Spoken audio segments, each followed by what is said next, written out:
నమస్తే, welcome to Y news bulletin. ముందుగా headlines చూద్దాం. పుష్కర ఆయకట్టుకు మహాదశ, పూడికతీత పనులు ప్రారంభించిన ప్రభుత్వ యనమల దివ్య.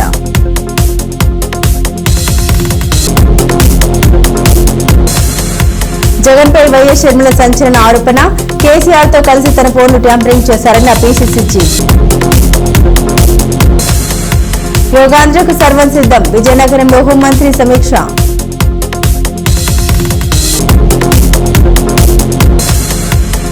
తుని మండలంలో అభివృద్ధి పనులు ప్రారంభించిన ఎంపీ ఎమ్మెల్యే. గ్రామీణ అభివృద్ధి లక్ష్యమన్న యనమల దివ్య. పుష్కర ఆయకట్టుకు సాగునీటి బెంగలేదు. ఓవైపు శివారు భూములకు సైతం సమృద్ధిగా సేద్యపు నీరందించే బృహత్తర ప్రణాళికలను రచయించిన ప్రభుత్వ యనమల దివ్య ఈ ఖరీఫ్ అవసరాలను తీర్చేందుకు పూడికెత్తిత పనులకు శుభారంభం చేశారు. ఈ కార్యక్రమంలో సీనియర్ నేతలు చింతంనేని అబ్బాయి, సుర్ల లోబరాజు, పుష్కర ప్రాజెక్టు వైస్ చైర్మన్ కుర్రా వెంకటరమణ, కరప అప్పారావు, ఎంపీపీ బొప్పని రాము, పుష్కర కమిటీ సభ్యులు గజ్జు గురుమూర్తి, అర్పిసు సత్యనారాయణ, ములికి చిన్న అప్పారావు, కిల్లాడ పైడిరాజు, గంపల చిన్న అప్పారావు ఉన్నారు. డీసిల్టేషన్ కార్యక్రమం మనం పుష్కర కాలువ ఏదైతే ఉందో దాని డీసిల్టేషన్ కార్యక్రమం ఇవాళ మొదలు పెడుతున్నాం. రానున్నది వర్షాకాలం కాబట్టి ప్రజలకు ఎక్కడ ఇబ్బంది లేకుండా వాళ్ళందరికీ నీళ్ళు అందించాలనే ఒకే ఉద్దేశంతో రైతులందరూ ఎక్కడ కష్టపడకుండా చక్కగా పంట పొలాలన్నీ చేసుకోవాలని ఉద్దేశంతో ఇవాళ మనం డీసిల్టేషన్ ప్రోగ్రాం మొదలుపెట్టాము. యనమల రామకృష్ణ గారు రాజమండ్రి నుంచి తుని వరకు తుని నియోజకవర్గానికి నీరు మెట్ట ప్రాంతం కావాలన్న ఉద్దేశంతో ఆనాడు పుష్కర ఎత్తిపోతల పథకాన్ని ప్రారంభించడం జరిగింది. అప్పటి నుంచి ఇంతవరకు కూడా కంప్లీట్ తుని నియోజకవర్గంలో చాలా గ్రామాలు ఇంకా కాలువలు తీయవలసి ఉంది. అయినా సరే రామకృష్ణ గారు కృషి వల్ల ఆ రోజుల్లో 450 కోట్లతోటి ఈ కాలువను తవ్వించడం జరిగింది. దీనివల్ల 1,83,000 ఎకరాలకు రాజమండ్రి నుంచి ఇక్కడ వరకు కూడా నీరు రైతులకు ఇవ్వడం జరుగుతుంది. కాకపోతే తుని నియోజకవర్గంలో కొన్ని గ్రామాలకి ఇంచుమించు 1000 ఎకరాల వరకు నీరు అందటం లేదు. మిగతా గ్రామాల అన్నిటికి సక్రమంగానే అందుతుంది.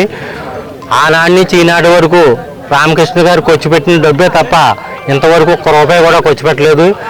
రామకృష్ణ గారు కాలువ తవ్వితే దివ్యమ్మ గారు వచ్చిన తర్వాత ఈ పుష్కర పూడికి చూసి నీరు చివరి తుని వరకు అందలేదని పుష్కరకి పూడికి తీర్థ సందర్భంగా అసెంబ్లీలో కూడా మాట్లాడి ఈ నియోజకవర్గంలో 80 లక్షల వరకు మొత్తం అయితే నియోజకవర్గం మొత్తం మీద 80 లక్షల వరకు పూడికి తీతకి నిధులు కూడా సమీకరించడం జరిగింది. పనులు కూడా ప్రారంభించారు. ఇంచుమించు 4,65,00,000 రాజమండ్రి నుంచి తుని వరకు కూడా పూడికి తీత దీని నిమిత్తం మన మినిస్టర్ గారు వచ్చి శాంక్షన్ చేయడం జరిగింది. తుని వరకు సక్రమంగా నీరు అందాలని రాజమండ్రి నుంచి ఇక్కడ వరకు 4 లక్షలు, 3 లక్షలు, 5 లక్షల తరపున 80 వర్కులు శాంక్షన్ చేసి 80 వర్కులు కూడా రాజమండ్రి నుంచి తుని వరకు కూడా వర్కులు అన్నీ ప్రారంభించారు. ఇంచుమించు ఈ నెలాఖరికల్లా అన్నీ కంప్లీట్ అవుతాయి. ఈ నెలాఖరు అయిన వెంటనే కాలువలు అన్నీ కంప్లీట్ అయిన వెంటనే మళ్ళీ పుష్కరకి నీరు సక్రమంగా విడుదల చేయడం జరుగుతుంది. దీని గురించి రామకృష్ణ గారు పెట్టిన భిక్ష వాళ్ళు ఈ రైతులందరూ ఎప్పుడూ రుణపడి ఉంటారు. దివ్యమ్మ గారు కూడా ఇదే కొనసాగించి ఈ రైతులందరినీ పడతారు. దీనివల్ల ఎప్పుడు ఈ నియోజకవర్గానికి దివ్యమ్మ గారికే ఓట్లు వేస్తారని రైతుల తరపున నేను కోరుకుంటున్నాను.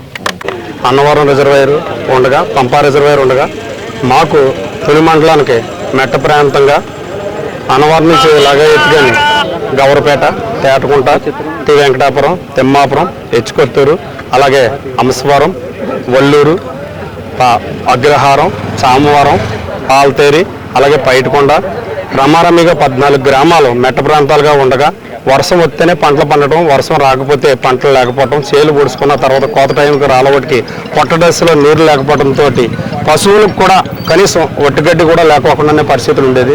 అలాంటి దాన్ని ఆనాడు 2004లో మన యనమల రామకృష్ణ గారు ఉమ్మడి ఆంధ్రప్రదేశ్కే ఆర్థిక శాఖ మంత్రిగా ఉన్న టైంలో దీనికి శంకుస్థాపన చేసి 2003లో మా హెచ్కొత్తూరు గ్రామం వంతెనకాడే రాయి శిలకపథకం వేసి దీన్ని కాలువ తవ్వించడం జరిగిందండి.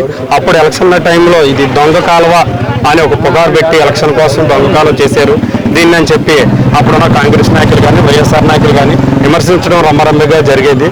దాన్ని పునఃపతిగానే నడిపిస్తూ ఆనాటి నుంచి ఈనాటి వరకు కూడా అప్పుడు ఉన్న టీడీపీ గవర్నమెంట్లో 2014, 19 తర్వాత 10 సంవత్సరాలు కాంగ్రెస్ వచ్చినా పట్టించుకోలేదు.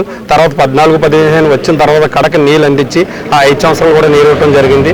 ఆ మధ్యకాలంలో మళ్ళీ వైఎస్ఆర్ వచ్చిన తర్వాత కూడా మేము గ్రామాల తరపు నుంచి చెరువుకి ప్రతి చెరువుకి 25,000 రూపాయలు పేరుతో కూడా చెప్తాను నేను. అప్పట్లో ఉన్న మన మాజీ మినిస్టర్ గారు దాడిశెట్టి రాజా గారు మామయ్య గారు వాళ్ళ మామయ్య గారితో ఇక్కడ పోలినేరు ప్రసాద్ గారు అని చెప్పి చెరువుకి 20,000 చొప్పుని నేను నా చెరువు ఉండగా సరే ఎకరానికి 3,000 చొప్పున డబ్బులు ఇచ్చి మేము పూడుకులు తెచ్చుకోవడం జరిగేది. అలాంటి దానికి ఈ రోజు మా పెద్దయిన రామకృష్ణ గారు ఆదేశాల మేరకు మా డిఎం గారు అసెంబ్లీలో మన దీని మీద పూడుకులతో ఉన్నాయని మాట్లాడి దీనికి 57 లక్షల రూపాయలు నిధులు తీసుకొచ్చి దీన్ని సస్యశ్యామలంగా చేయించాలని చెప్పి ఆ పూడుకు తీర్థకి ఈరోజు కార్యక్రమం చేయడం జరుగుతుందండి. మేము అందరం కూడా ఈ 14 గ్రామస్తులు, కమిటీ వారి కార్యకర్తలు, కూటమి నాయకులు అందరం కూడా ఈ యొక్క ఆనంద ప్రసవంగా మేము ఈ కార్యక్రమాన్ని చేసుకొని రైతులందరూ కూడా రేపు ప్రతి ఒక్క రైతు కూడా గమనించుకోవాలి. దొంగ కాలం అనే దానికి మనం తీసుకొచ్చిన కాడి నుంచి ఈ రోజుకి రమారమి 22 సంవత్సరాలు అవుతుంది. ఈ 22 సంవత్సరాల్లో ఎప్పుడు ఎవరు అలా చేశారు, ఇప్పుడు ఎలా చేస్తున్నారని గమనించి రాబోయే రోజుల్లో కూడా అత్యధిక మెజారిటీతో రైతులందరూ కూడా సహకరించి మేడం గారిని ఇంకా దేవుగా గెలిపించాలని కోరుకుంటూ రైతుల తరపున అందరికీ ఈ అవకాశం ఇచ్చిన పెద్దలందరికీ కూడా కృతజ్ఞత తెలియజేసుకుంటున్నాను.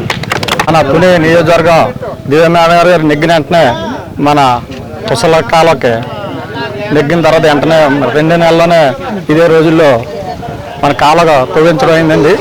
మన మంచి పంటలు దివ్యంగా పండే ఈ సంవత్సరం.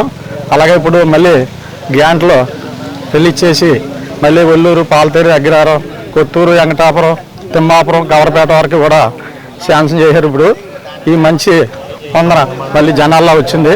మంచి నాయకత్వం మన దివ్య మేడం గారికి అందించాలని గ్రామ పేదలందరి తరపున కూడా అన్ని ఊళ్ళు కూడా నియోజకవర్గం మొత్తం మీద మళ్ళీ నెక్స్ట్ మంచి మెజార్టీ మీద దివ్య మేడం గారిని నెగ్గింతారని కోరి ప్రార్థిస్తున్నాను. వైకాపా అధ్యక్షుడు వైఎస్ జగన్మోహన్ రెడ్డిపై పీసీసీ అధ్యక్షురాలు వైఎస్ షర్మిల నిప్పులు చెరిగారు. ఉత్తరాంధ్రలో 3 రోజుల పర్యటన నిమిత్తం విశాఖ చేరుకున్న వైఎస్ షర్మిల మీడియాతో మాట్లాడారు. కేసీఆర్ జగన్ మధ్య పెనవేసుకున్న మైత్రి ముందు రక్త సంబంధం చిన్నబోయిందని షర్మిల అన్నారు. నా రాజకీయ భవిష్యత్తును నాశనం చేయడానికి అప్పట్లో ముఖ్యమంత్రి హోదాలో ఉన్న కేసీఆర్ జగన్ నా ఫోన్లు ట్యాపింగ్ చేశారని ఆమె ఆరోపించారు.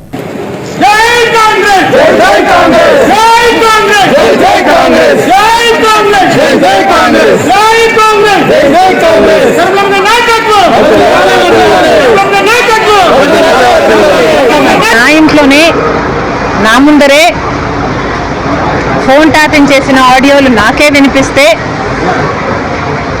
మరి నేనేం చేశాను అని మీరు నన్ను అడగొచ్చు. ఎందుకంటే ఫోన్ ట్యాపింగ్ అన్ఎథికలే కాదు, ఇల్లీగల్ కూడా.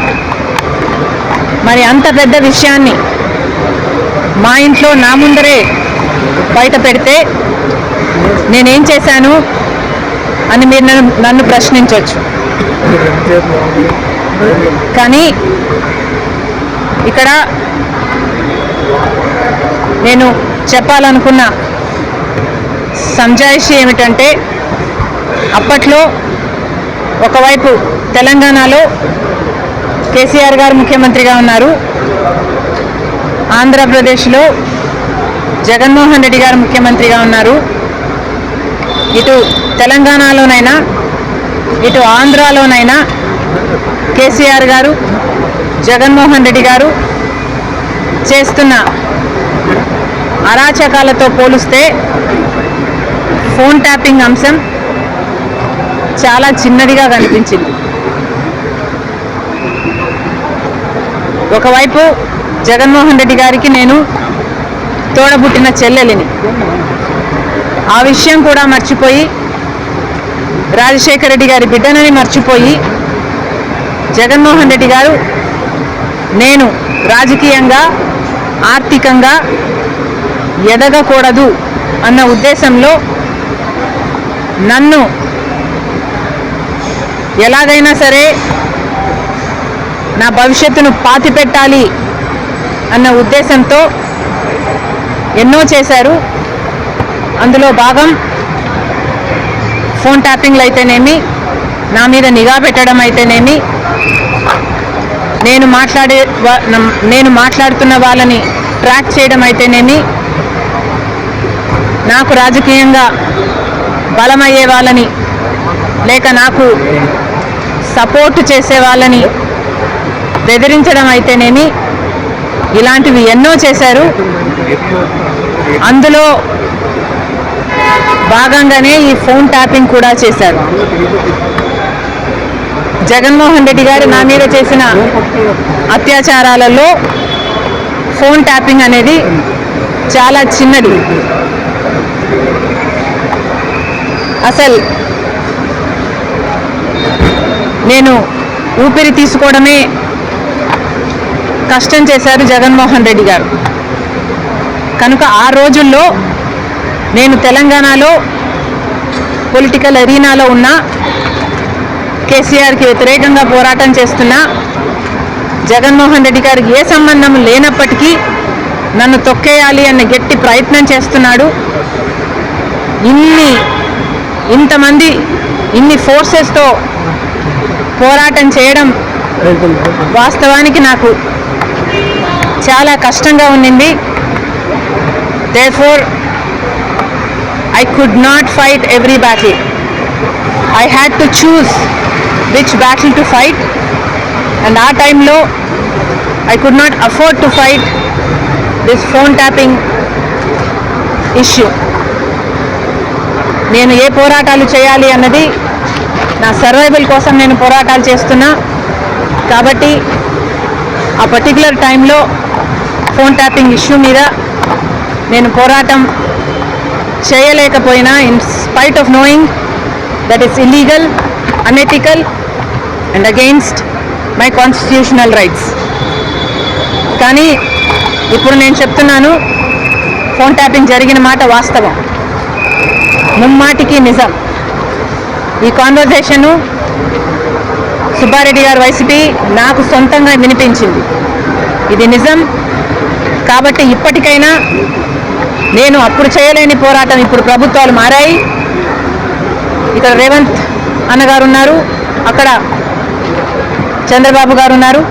కనీసం ఇప్పుడైనా ఈ ఇష్యూను చాలా సీరియస్గా తీసుకోవాలి.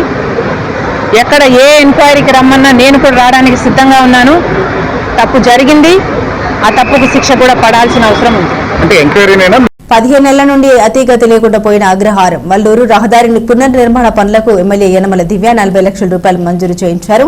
ఈ నిధులతో నిర్మితమైన రహదారిని ఎమ్మెల్యే యనమల దివ్య ప్రారంభించారు. ఈ కార్యక్రమంలో సీనియర్ నేతలు చింతంనేని అబ్బాయి, సుర్ల లోవరాజు, పుష్కర ప్రాజెక్టు వైస్ చైర్మన్ కుర్ర వెంకటరమణ, కరప అప్పారావు, ఎంపీపీ బొప్పని రాము, గజ్జి రాంబాబు, పప్పు, నవీన్, చోడ్రాజు, చిరంజీవి, రాజు, పొలిశెట్టి రామలింగేశ్వరరావు, తమరాన వరలక్ష్మి, రామకృష్ణ, తమరాన సత్యనారాయణ, కాపరపు అబ్బులు, అత్తి అచ్యుతరావు, పొల్నాటి కృష్ణతో పాటుగా వల్లూరు అగ్రహారం, చామవరం కూటమి నాయకులు పాల్గొన్నారు. అందరికీ నమస్కారం. ఇవాళ రోడ్ కంప్లీషన్ మన హంసవరం నుంచి అక్కడ వల్లూరు వరకు ఏదైతే డిస్టెన్స్ ఉందో 2 కిలోమీటర్స్ డిస్టెన్స్, అది 2 కిలోమీటర్స్ డిస్టెన్స్ రోడ్ వేశారు. ఇవాళ దాని ఇనాగ్రేషన్ కూడా అయ్యింది. ఎప్పుడో 15 ఏళ్ల క్రితం నుంచి ఈ రోడ్ ఒకటి పెండింగ్ ఒకటి ఉండిపోయింది. అది వాళ్ళ కంప్లీట్ చేయడం, ప్రజలకి అది సౌకర్యంగా ఉండడం చాలా ఆనందంగా ఉంది. ప్రత్యేకంగా మా తుని రూరల్ ప్రజలకు రోడ్ ఒకటి వేసామని ఒక ఆనందం మాకు నిజంగా కలుగుతుంది. అలాగే మీరు మొన్న చూశారు తల్లికి వందనం ప్రోగ్రాం కూడా దాదాపు మన 10,000 కోట్లు మనం ఇవాళ ప్రభుత్వం నిధులు విడుదల చేసింది తల్లికి వందనం అనే ప్రోగ్రాం గురించి. 67 లక్షల మందికి లబ్ధిదారులు ఉన్నారు. ఇవాళ వాళ్ళందరూ కూడా గత ప్రభుత్వంలో తల్లులందరూ మా పిల్లల్ని ఎలా చదివించుకోవాలనే తపన ఉండేది. కానీ ఈ ప్రభుత్వం, ఈ ఎన్డీఏ ప్రభుత్వం, కూటమి ప్రభుత్వం వచ్చాక మా పిల్లల్ని బాగా చదివించుకోవాలనే తపన పెరిగింది. వాళ్ళ అది చాలా సంతోషకరమైన విషయము. అలాగే ముఖ్యమంత్రి సీఎం గారు కూడా చెప్పారు, నారా చంద్రబాబు నాయుడు గారు, ఈ తల్లికి వందనం ద్వారా పిల్లలందరూ బాగా చదువుకొని మన ఆంధ్రప్రదేశ్ని ఒక నాలెడ్జ్ హబ్గా తీర్చిదిద్దాలని, రేపొద్దున దేశ నిర్మాణానికి వీళ్ళందరూ యువత ఎంతో అవసరం కాబట్టి వీళ్ళందరూ కూడా బాగా చదువుకోవాలి, దేశ నిర్మాణానికి ముందుగా ఒక ముందడుగు వేయాలని చెప్పేసి ఇవాళ ఈ పథకం తీసుకొచ్చాము. ఇచ్చిన మాట ప్రకారంగానే ఏదైతే స్కూల్ స్టార్ట్ అవబోతుందో అప్పుడు మేము రిలీజ్ చేసాము ఈ ఫండ్స్ కూడా. తల్లులందరూ హ్యాపీగా ఉన్నారు. ఎప్పుడు పడతాయో తెలీదు, ఫీజు డబ్బులు అనుకున్నారు, కానీ ఇచ్చిన మాట ప్రకారంగా మేము ఇవాళ మన స్కూల్ ఓపెన్ అయ్యే ముందు రోజే డబ్బులన్నీ వేసాము. కాబట్టి పిల్లలందరూ చక్కగా స్కూల్కి వెళ్తున్నారు. అందరూ పిల్లలు ప్రతి బిడ్డ చదువుకోవాలన్నది ముఖ్య ఉద్దేశంతో మన కూటమి ప్రభుత్వాన్ని. వాళ్ళందరూ సంతోషంగా ఉంటే ఈ వైసీపీ ప్రభుత్వం మటుకు ఏం చేశారు అని క్వశ్చన్ వేస్తుంది. మీరు ఒక్కటి అర్థం చేసుకోవాలి, మీ ప్రభుత్వంలో తల్లులు ఆవేదన పడ్డారు ఎలా చదివించుకోవాలి మా పిల్లల్ని అని. ఇవాళ ఈ ప్రభుత్వంలో ప్రతి బిడ్డ మాకు సమానమే అని చెప్పి ప్రతి బిడ్డకి మేము ఇవాళ 15,000 రూపాయలు ఇస్తున్నాం ఫీజు కింద. కాబట్టి ఇవాళ ప్రతి తల్లి ఆనందంగా ఉన్నారు. వచ్చి తల్లిని అడగండి, మీరు వచ్చి ప్రతి ఒక్క తల్లిని అడగండి, వాళ్ళు మీకు మేము జవాబు ఇవ్వడం కాదు, వాళ్ళు మీకు జవాబు ఇస్తారు. జై హింద్, జై జన్మభూమి. అందరికీ నమస్కారం. ఈరోజు గౌరవ మన ఆంధ్రప్రదేశ్ రాష్ట్ర మాజీ మంత్రివర్యులు మనందరి ప్రియతమ నాయకులు యనమల రామకృష్ణ గారి యొక్క ఆశీస్సులతో మరియు మన మేడం గారు తుని నియోజకవర్గ ఎమ్మెల్యే గారు ప్రభుత్వ విప్ ఆమె యొక్క కృషితో సుదీర్ఘకాలంగా అంటే గత పాలకుల నిర్లక్ష్యం వల్ల సుదీర్ఘకాలంగా ఇక్కడ నుండి అగ్రహారం మరియు వల్లూరు గ్రామస్తులకు అనేక ఇబ్బందులు పడుతున్నటువంటి తరుణంలో మేడం గారు వచ్చిన తరుణంలోనే మొట్టమొదటి ఫేజ్లోనే ఈ రోడ్ని శాంక్షన్ చేసి రమారమి 2 కిలోమీటర్ల రోడ్ని బీటీఎన్ సీసీ రోడ్ 2 కూడా ఏర్పాటు చేయడం జరిగింది. ప్రత్యేకంగా ఈ గ్రామ ప్రజలు గతంలో కూడా నా దృష్టికి అనేక సందర్భాల్లో ఇక్కడ ఈ సమస్యను తీసుకురావడం జరిగినప్పటికీ మేమేం చేయలేనటువంటి పరిస్థితుల్లో మేడం గారికి మేము కొర్రారావణ గారు గౌరవ పెద్దల అప్పారావు గారు కూడా అందరూ కూడా తీసుకెళ్ళి ఆమె దృష్టికి మంత్రి గారి మాజీ మంత్రి గారి దృష్టికి తీసుకెళ్ళంగానే తక్షణమే స్పందించి ఈ రోడ్ని శాంక్షన్ చేసినందుకు ముఖ్యంగా మా అందరి తరపున 2 గ్రామాల తరపున తుని మండలం తరపున మేడం గారికి ప్రత్యేకమైనటువంటి ధన్యవాదాలు తెలియజేస్తున్నాను. ఎందుకంటే నిత్యం కూడా రవాణాకి చాలా ఇబ్బంది పడేటువంటి పరిస్థితుల నుంచి ఈరోజు ఈ 2 గ్రామస్తుల యొక్క కోరిక నెరవేర్చినందుకు చాలా చాలా ఆనందంగా ఉంది. అదే రకంగా ఈరోజు నేను అనేక సందర్భాల్లో జిల్లా పరిషత్తులో కూడా గతంలో మేడం గారి దృష్టికి కూడా తీసుకెళ్ళడం జరిగింది. ఫస్ట్ పాయింట్ అదే తీసుకెళ్ళడం జరిగింది, పుష్కర కాలువల గురించి. అదృష్టం ఏంటంటే గౌరవ మాజీ మంత్రివర్యులు రామకృష్ణ గారు కూడా స్పందించి నేరుగా ఇక్కడ ఉన్నటువంటి స్థానికుల్నే చైర్మన్ కింద మన రమణ గారిని చైర్మన్ కింద పెట్టిందే కాకుండా అదే తడుగా రామారాణి 90 లక్షల రూపాయలు ఫస్ట్ ఫేజ్లో ఈరోజు పూడికతీతకి నిధులు ఇవ్వడం. తద్వారా ఏమవుతుందంటే గౌరవ మాజీ మంత్రివర్యులు రామకృష్ణ గారు ఆయన యొక్క మానస పుత్రిక ఈ కాలం అనేది నేను మేడం గారు కూడా గతంలో వివరించడం జరిగింది కూడా. ఎందుకంటే ఈ పుష్కర ఎత్తిపోతలు పథకడం వల్ల అనేక గ్రామాలు ఏదైతే మెట్ట ప్రాంతంలో ఉన్నటువంటి గ్రామాలు ఉన్నాయో ఈ గ్రామాలు 14 గ్రామాలు రమారమ్మి ఈ సస్యశ్యామలంగా మనం చేయడం జరుగుతుంది. గతంలో ఇక్కడే మనం గంగాహారతి కూడా ఇచ్చుకోవడం కూడా జరిగింది. అదంతా కూడా గౌరవ మాజీ ఆర్థిక మంత్రి రామకృష్ణ గారి యొక్క చదువుతోనే జరిగింది. మళ్ళీ ఈరోజు మన కూటమి ప్రభుత్వం రావడం వచ్చిన తర్వాత ఈ యొక్క కార్యక్రమాలు కూడా త్వరితగతిన పూర్తవడం అనేది పూడికతీతగా 90 లక్షలు శాంక్షన్ అయ్యి తర్వాత మిగతా కూడా ఎక్కడైతే ఎక్స్టెన్షన్ ఉందో కెనాల్ అది కూడా పూర్తి చేస్తానని మాట ఇవ్వడం జరిగింది. సో ఇవన్నిటికీ కూడా మా అందరి తరపున గ్రామ ప్రజల తరపున ముఖ్యంగా తుని మండలం తరపున మేడం గారికి ప్రత్యేకమైనటువంటి ధన్యవాదాలు తెలియజేస్తున్నాను. జై యనమల, జై జై జై కూటమి. అంబేద్కర్ కోనసీమ జిల్లా కొత్తపేట నియోజకవర్గం వ్యవసాయ శాఖ ఆధ్వర్యంలో వ్యవసాయ యాంత్రీకరణ పథకం కింద ఎమ్మెల్యే బండారు సత్యానందరావు 7 డ్రోన్లు 52 పవర్ ట్రిల్లర్లు పంపిణీ చేశారు. ఈ సందర్భంగా బండారు మాట్లాడారు. ఇండియా కూటమి ప్రభుత్వం నియోజకవర్గంలో 1,05,00,000 సబ్సిడీతో 7 డ్రోన్లు 52 పవర్ ట్రిల్లర్లు రైతులకు మంజూరు చేశారని, రైతులకు మేలు చేయాలనే లక్ష్యంతోనే వ్యవసాయ యాంత్రీకరణ పథకం వల్ల వ్యవసాయంలో సమయం, డబ్బు, మెన్ పవర్ ఆదాతో పాటుగా భూమికి హాని లేకుండా ఎరువులు, పురుగుల మందులు అధిక మోతాదులో కాకుండా మితంగా వినియోగించవచ్చని, డ్రోన్ల వినియోగం వ్యవసాయంలో గేమ్ చేంజర్ గా మారుతుందని బండారు అన్నారు. సుమారు 1,05,00,000 రూపాయల సబ్సిడీ కేవలం కొత్తపేట నియోజకవర్గ పరిధిలో రైతాంగానికి కృషి ట్రాక్టర్ల కింద, పవర్ టిల్లర్ల కింద, అదేవిధంగా డ్రోన్ల కింద అందివ్వడం జరిగింది. పెద్ద ఎత్తున అన్ని వర్గాల వారి అభ్యున్నతి కోసం, రైతుల కోసం, విద్యార్థుల కోసం, నిరుద్యోగ యువతకి డిఎస్సి, అన్నా క్యాంటీన్లు పేదవాడికి, గుంతలు లేని రహదారులు, ఆస్తులు కాపాడుకోడే రక్షణ లేని చట్టాన్ని తీసుకొచ్చిన ల్యాండ్ టైటిలింగ్ యాక్ట్ రద్దు చేయటం, ఇలాంటి అనేక పథకాలు అమలు చేసుకుంటూ పెన్షన్లు, ఇదొక చరిత్ర. దేశంలోనే అత్యధికమైన పెన్షన్ ఇస్తున్న రాష్ట్రం, 4,000 రూపాయల పెన్షన్ ఇస్తున్న రాష్ట్రం ఎన్డీఏ కూటమి ప్రభుత్వం. అధికారంలోకి వచ్చిన వెంటనే 2 నెలల ముందు నుంచి పెంచిన పెన్షన్ 3,000 రూపాయల పెన్షన్ 4,000 చేసి 2 నెలల ముందు నుంచి కూడా 7,000 రూపాయలు తొలి విడత పెన్షన్ అందించి పేద ప్రజల పట్ల చిత్తశుద్ధిని చాటింది ఎన్డీఏ కూటమి ప్రభుత్వం.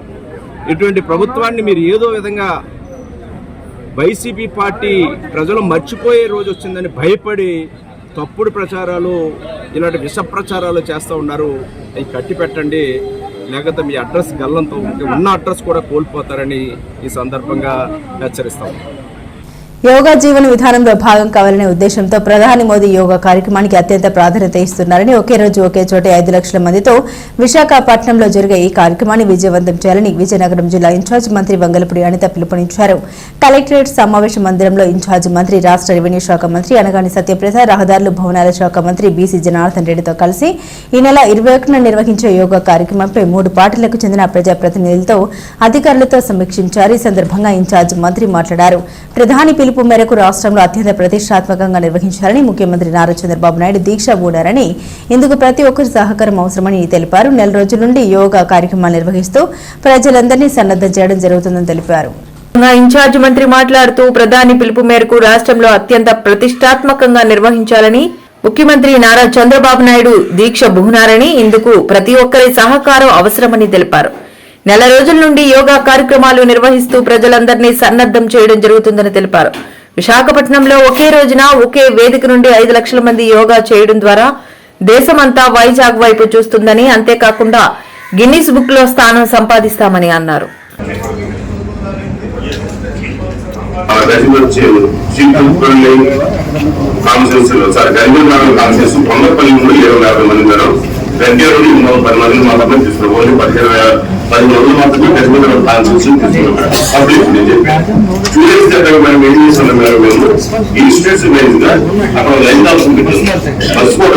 అంతే ప్రతిష్టాత్మకంగా ఈ రోజు యోగా డే సెలబ్రేషన్స్ ని మన ఆంధ్రప్రదేశ్ లో చేయడానికి గౌరవ ముఖ్యమంత్రి గారు దీక్ష పూనడం, దానికి మనందరం కూడా సపోర్ట్ చేయడం. ఈ రోజు ఇదంతా కూడా నిజంగా చెప్పాలంటే ఆంధ్రప్రదేశ్ కి, ముఖ్యంగా వైజాగ్ కి ఒక శుభపరిణామం కింద భావించాలి. దీన్ని చాలా సీరియస్ గా తీసుకుని గత నెల రోజుల నుంచి కూడా మొత్తం యోగా అనేది భారతదేశ ప్రపంచానికి ఇచ్చిన గిఫ్ట్ యోగా అనేది. దాన్ని ఇంప్లిమెంట్ చేసుకోవడానికి, మన జీవితంలో భాగం చేసుకోవడానికి 10 సంవత్సరాలుగా ఈ యోగా డే సెలబ్రేషన్స్ ని గౌరవ ప్రధానమంత్రి గారు చాలా ప్రతిష్టాత్మకంగా తీసుకున్నారు. సో సూరత్ లో కూడా లాస్ట్ టైం 1,53,000 తో మనకి ప్రధానమంత్రి గారు లేకుండా ఆ ప్రోగ్రామ్ అనేది జరిగింది. అయినా రికార్డు సృష్టించారు. ఈ రోజు ప్రధానమంత్రి గారు పాల్గొంటూ సుమారుగా 5 లక్షల మందితో యోగా సెలబ్రేషన్స్ చేయాలి, ఒకే స్టేజ్ మీద 5 లక్షల మంది యోగా చేయాలని గౌరవ ప్రధానమంత్రి గారు కోరితే, దానికి మేము చేస్తామని ముందుకు వచ్చి దాని విశాఖపట్నం వేదికగా మార్చడం అనేది, అవకాశం ఇవ్వడం అనేది ఉత్తరాంధ్ర ప్రజలు మనందరూ కూడా గర్వించదగ్గ విషయం. ప్రత్యేకంగా దీని గురించి మనకి ఈ రోజు ప్రత్యేకంగా మనకి ఈ రివ్యూ మీటింగ్ కి, ఈ మొబిలైజేషన్ కి సంబంధించి కానీ యోగా ఇంటర్నేషనల్ యోగా డే కి సంబంధించి సక్సెస్ చేయడానికి ప్రత్యేకంగా గౌరవ రెవెన్యూ మంత్రి గారు అనగాని ప్రసాద్ గారు, అదేవిధంగా గౌరవ రోడ్డు భవనాల శాఖ మంత్రి ఎఫెక్టివ్ గా పనిచేయాలి, ఆ రోజు రిజల్ట్ కంపల్సరీగా మంచిగా రావాలి అని మనం అందరూ ఈ రోజు పనిచేస్తున్నాం. ఎస్పెషల్లీ ఈ రోజు Guinness book of world record గురించి ఒక ఎత్తు అయితే, యోగా అనేది మన జీవన విధానంలో భాగం అవ్వాలని గౌరవ ప్రధానమంత్రి గారి కోరిక, దాన్ని ఇంప్లిమెంట్ చేసే బాధ్యత గౌరవ సీఎం గారు తీసుకున్నారు. దీనికి ప్రత్యేకంగా ఈ రోజు మనం ఎన్ని ఫెసిలిటీస్ కావాలంటే, Guinness book of world record అనేది ఒక ఎత్తు, ఒక 5 లక్షల మంది ఒకే స్టేజ్ మీద యోగా చేస్తుంటే ప్రపంచం మొత్తం ఒక్కసారిగా విశాఖపట్నం వైపు చూసే పరిస్థితి, మన ఉత్తరాంధ్ర వైపు చూసే పరిస్థితి. ఈ రోజు దానికి మనందరం కూడా పాలు పంచుకుంటున్నాం. ఈ రోజు ఒక చారిత్రాత్మకమైన డే లో మనందరం కూడా పార్టిసిపేట్ చేస్తున్నందుకు మనందరం కూడా నిజంగా చాలా గర్వపడాలి. దాని గురించి ప్రత్యేకంగా కలెక్టర్ గారు, మంత్రులుగా మేము ఎమ్మెల్యేలు, ఈవెన్ గవర్నమెంట్ నుంచి పరిశీలకులుగా వచ్చిన ఎమ్మెల్యేస్, చైర్మన్స్ అందరూ కూడా ఒక 4 రోజుల ముందు నుంచి ఇక్కడ కూర్చున్నాం. నెల రోజులుగా థీమాటిక్ యోగా చేశాం.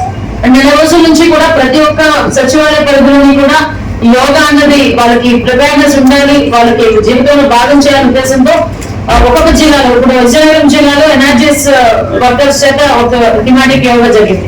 ప్రతి సచివాలయంలోని కూడా యోగా జరిగింది. ఈవెన్ ఎస్ఎస్జి గ్రూప్ వాళ్ళు, మెట్మా వాళ్ళు అందరూ కూడా చేశారు. బడికెళ్లే ప్రతి విద్యార్థి తల్లిదండ్రులపై ఆర్థిక భారం ఉండకూడదనే ఉద్దేశంతో కూటమి ప్రభుత్వం తల్లికి వందనం పథకాన్ని ప్రారంభించిందని అనకాపల్లి ఎమ్మెల్యే కొనతాల రామకృష్ణ అన్నారు. ప్రైవేట్ పాఠశాలకు ధీటుగా ప్రభుత్వ పాఠశాలలను తయారు చేయడమే కాకుండా కూటమి ప్రభుత్వ లక్ష్యమని ఆయన విద్యార్థుల స్కాలర్షిప్ పంపిణీ కార్యక్రమంలో అన్నారు. అనకాపల్లి పట్టణంలో సత్యాలక్ష్మి గ్రౌండ్లో అత్యధిక మార్కులు సాధించిన విద్యార్థులకు స్కాలర్షిప్లు గౌరవ కార్పొరేషన్ చైర్మన్ మల్ల సురేంద్ర సొంత నిధులతో విద్యార్థులకు స్కాలర్షిప్లు ముఖ్య అతిథుల చేతుల మీదుగా అందించారు. అత్యధిక మార్కులు సాధించిన నియోజకవర్గంలో 1080 మందికి శాసనసభ్యులు కొనతాల రామకృష్ణ, మాజీ శాసనసభ్యులు, నియోజకవర్గ టీడీపీ ఇన్ఛార్జ్ పీల గోవింద సత్యనారాయణ సత్కరించి ప్రోత్సాహకాలు అందించారు. ఇటువంటి మంచి కార్యక్రమాలలో పాల్పంచుకోవడానికి చాలా ఆనందంగా ఉంది. జనరల్ గా అందరూ కూడా ఈ కార్పొరేషన్ చైర్మన్ కానీ ఏ పదవులైనా ఆ పదవిని ఎలా ఉపయోగించుకోవాలని చూసే పరిస్థితి తప్పితే ఆ పదవికి ఏ రకంగా ఉపయోగపడాలన్నది చూడటం ముఖ్యం. ఆ రకంగా చూసేటటువంటి వ్యక్తి సురేంద్ర. ఇది కూడా మీకు ప్రభుత్వం నుంచి వచ్చే నిధులు అయితే మటు కాదు. ప్రభుత్వ నిధులతో కార్యక్రమాలు చేయొచ్చు కానీ ప్రభుత్వ నిధులతో కాకుండా సొంత నిధులు పెట్టి ఏదో కార్యక్రమం చేయాలి, మేము రుణం తీసుకోవాలి, ఇటువంటి మంచి అవకాశం మన గౌరవ ముఖ్యమంత్రి నారా చంద్రబాబు నాయుడు గారు ఇచ్చారు. తన కష్టాలను గుర్తించి పార్టీలో ఒక గుర్తింపుగా ఈ కార్పొరేషన్ చైర్మన్ గా ఇచ్చే గతంలో కార్పొరేషన్ గా ఇచ్చినప్పటికీ కొన్ని అనివార్య కారణాల వల్ల దురదృష్టం వాటిపై చదువు చూసినా ఈరోజు మళ్ళీ గుర్తించి పెట్టుకొని మళ్ళీ గౌరవ కార్పొరేషన్ ఇవ్వడం అన్నది నిజంగా ఈ పార్టీలో కష్టపడి పనిచేసిన వాళ్ళకి ఇచ్చినందుకల్లా ఇచ్చిన వాళ్ళకి గౌరవించే విధంగా ఈరోజు ఈ కార్యక్రమం పెట్టి ప్రోత్సహించి పిల్లలకి మంచి భవిష్యత్తు ఉండాలనే ఆలోచనతో, ఎందుకంటే ఇక్కడికి వచ్చిన ఎంపికైన వాళ్ళంతా కూడా మీరు గట్టిగా కష్టపడి చదువుకోవడం చెప్పక్కర్లేదు. ఎందుకంటే ఆల్రెడీ వాళ్ళు బాగా చదువుకున్నారు కాబట్టి ఇక్కడికి వచ్చారు. వాళ్ళ గుర్తింపు ఆల్రెడీ వచ్చేది ఉంది. కానీ భవిష్యత్తులో జీవితంలో ఎలా ప్లాన్ చేసుకోవాలి అంటే మీకు ఎంకరేజ్ చేస్తూ మీతో మేమంతా ఉన్నాం, మీకు గుర్తింపుగా ఏదో మీ డబ్బు వల్ల మీకు ఏదో ఉపయోగపడుతుందని కూడా కాదు. కానీ ఆడపిల్ల బాగా ఉత్తీర్ణం చేస్తే తద్వారా తల్లిదండ్రులు మంచి పేరు వస్తుంది. మీరు IAS, IPS, IFS, IRS, doctor, engineer అయితే తద్వారా మీ తల్లిదండ్రులకు మంచి పేరు వస్తుంది. నా మీడియాలో ఐడియా వచ్చింది 400. మన కలెక్టర్ గారు ఆవిడకి ఐఏఎస్ అవసరం వల్ల తన తండ్రి గారికి కూడా తండ్రి గారు టాప్ రేట్ ఇచ్చారు పేపర్లో. ఎవరు చూసారు? చేతులను ఎవరు చూసారా? ఇంజనీర్ కాబట్టి 4 days బ్యాక్ వచ్చింది. మన అనకాపల్లి కార్యక్రమం వచ్చింది. అలాగే మీ పేరెంట్స్ గురించి కూడా మీరు ఉన్నత శిఖరాలు ఇస్తే మీ ద్వారా మీ పేరెంట్స్ కూడా కీర్తి ప్రతిష్టలు ఎదగాలంటే అది మీ చేతిలో ఉంది. డబ్బు అన్నది శాశ్వతం కాదు. డబ్బు రోజుల్లో రేపు చదువు అన్నది ఎన్నది లేదు. మీరు బ్రతుకున్నంత వరకు మీ ప్రాంతం ప్రీత తప్ప తగ్గదు. చదువుకున్నప్పుడే చెప్పారు టీచర్ పెళ్లి చిన్న వయసులో పెళ్లి చేసినా పుట్టతో చదివారు కాబట్టి ఈరోజు స్కూల్ టీచర్ గా తద్వారా ఉప ముఖ్యమంత్రి పవన్ కళ్యాణ్ గారు కానీ మీ అందరికీ రాష్ట్ర విద్యాశాఖ మంత్రి నారా లోకేష్ గారు, ముఖ్యంగా లోకేష్ గారి తాలూకా ఉద్దేశం ఏంటంటే విద్యా వ్యవస్థలో అనేక మార్పులు తీసుకొచ్చారు. ప్రభుత్వ పాఠశాలలో పిల్లలందరూ కూడా బాగా చదువుకోవాలి. ప్రభుత్వ పాఠశాలలో అన్ని వసతులు కూడా ఇవాళ లోకేష్ గారు విద్యాశాఖ మంత్రిగా ప్రవేశపెడుతున్నారు. డబ్బులున్న వాళ్ళందరూ కూడా మరి ప్రైవేట్ స్కూల్స్కి వెళ్ళి 50,000, 1,00,000 రూపాయలు ఫీజులు కట్టుకుంటున్నారు. నేను ఒకటే కోరుతున్నాను మీ అందరినీ, దయచేసి మీరు గమనించాల్సింది, మీరు చెప్పాల్సింది ఏంటంటే మనం ప్రభుత్వ పాఠశాల అంటే చాలా మంది తల్లిదండ్రులు నిర్లక్ష్యం. వాస్తవం చెప్పాలంటే నిజంగా గవర్నమెంట్ లో బీఈడీ ఎగ్జామ్ రాసి పాస్ అయిన వ్యక్తుల్ని ప్రభుత్వ పాఠశాలలో టీచర్స్ గా పెడతారు. గవర్నమెంట్ ఉద్యోగం రాని టీచర్లు మాత్రమే ప్రైవేట్ కాలేజెస్కి వెళ్ళి క్లాసులు చెప్తారు.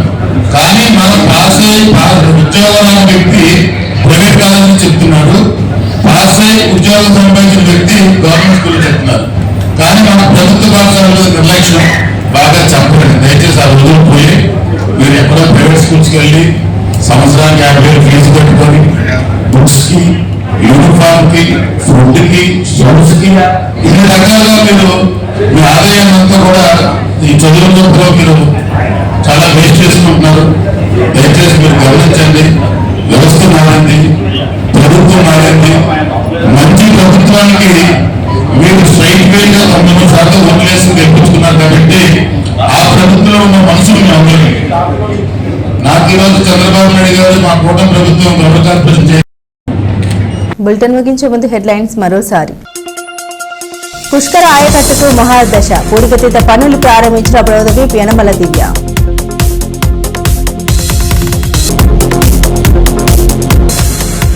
జగన్పై వైఎస్ షర్మిల సంచలన ఆరోపణ, కేసీఆర్ తో కలిసి తన ఫోన్లు ట్యాంపరింగ్ చేశారన్న పీసీసీ చీఫ్.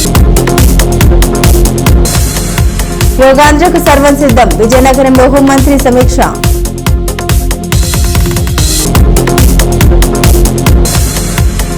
తుని మండలంలో అభివృద్ధి పనులు ప్రారంభించిన ఎంపీ ఎమ్మెల్యే, గ్రామీణ అభివృద్ధి లక్ష్మణ యనమల దివ్య. ఇవి బులెటిన్ అప్డేట్స్. మరిన్ని అప్డేట్స్ కోసం చూస్తూనే ఉండండి వై న్యూస్.